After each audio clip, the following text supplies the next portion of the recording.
The Battle of Stalingrad was the pivotal battle of World War II, which was fought between the Germans and the Russians. A bitter hatred between these two countries had been brewing for many years, with the two dictators, Hitler and Stalin, loathing and fearing one another. They were both quite similar, though neither would admit it, coming from modest backgrounds, both being drawn to radical movements and becoming leaders in the years between the two world wars. The Battle of Stalingrad was fought towards the later years of the war, and was the start of the German downfall, when they were pushed back to their own territory. The reason for the Germans' downfall was due to fighting on too many fronts across Europe.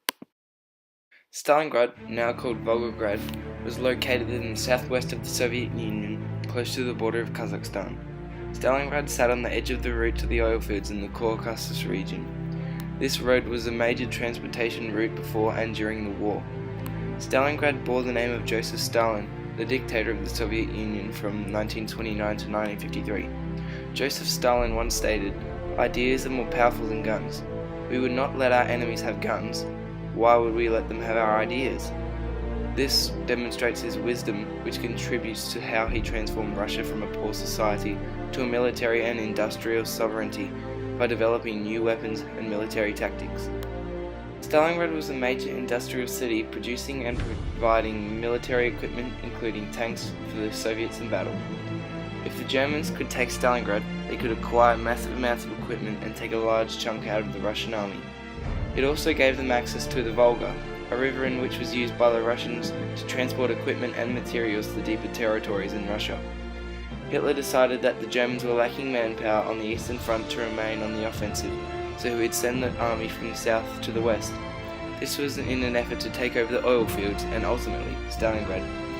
The Germans were slowed in their advance to the fighting in Voronezh, which let the Russians bring in more soldiers to prepare to fight the Germans. When it was clear that the Germans were going to try and take Stalingrad, Stalin sent the 62nd Army to protect the city bearing his name. They stripped the city of its supplies and fortified buildings. He also ordered civilians to remain in the city, believing his army would fight harder. Before the Germans arrived at the city, they sent a portion of their air force, bombing the city and reducing it to rubble, killing and injuring thousands of civilians. The only way the Soviets could bring their reinforcements and supplies south was by crossing the Volga, as the Nazis had all the roads cut off into the city. These supplies and reinforcements were bombed regularly at the beginning of the battle, when the Germans tried to weaken the Red Army by any means possible. The first advance on ground made by the Germans to try and take the city was on September 13, 1942, when the 6th Army attacked the southern region of Stalingrad. They hoped to push through the city and take the main port along the river.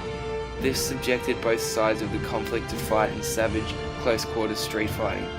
Meanwhile, the other portion of the Germany arrived at the oil fields, or what was left of them. The Russians had burned the oil fields to the ground and retreated hours ago, leaving the Germans nothing but ashes, forcing them to join back with the rest of the army.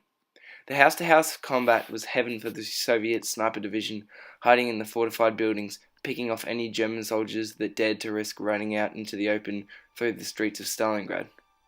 During the peak of the battle, the average Soviet soldier lifespan in Stalingrad was less than 1 day. The Germans pushed through the city with immense force, and despite the Russians' inspirational resistance to keep their city, controlled 90% of the city by the start of November. However, the German army suffered enormous losses, having to narrow the two armies' fronts and guard their flanks with Italian and Romanian reinforcements. The city's takeover was not as bad as the Russians had predicted, and although times were grueling, the Russians encircled the Germans, cutting off their supply lines and slowly pressing them against the Volga.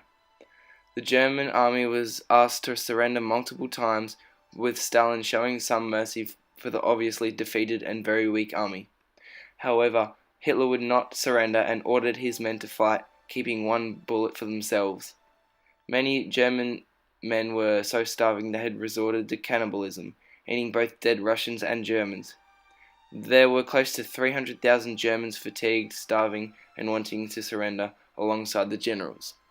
They sent soldiers from Stalingrad to try and convince him to withdraw, to evacuate, to surrender, retelling the horrors they had seen, but each time hearing nothing but silence until one word was spoken. Nine.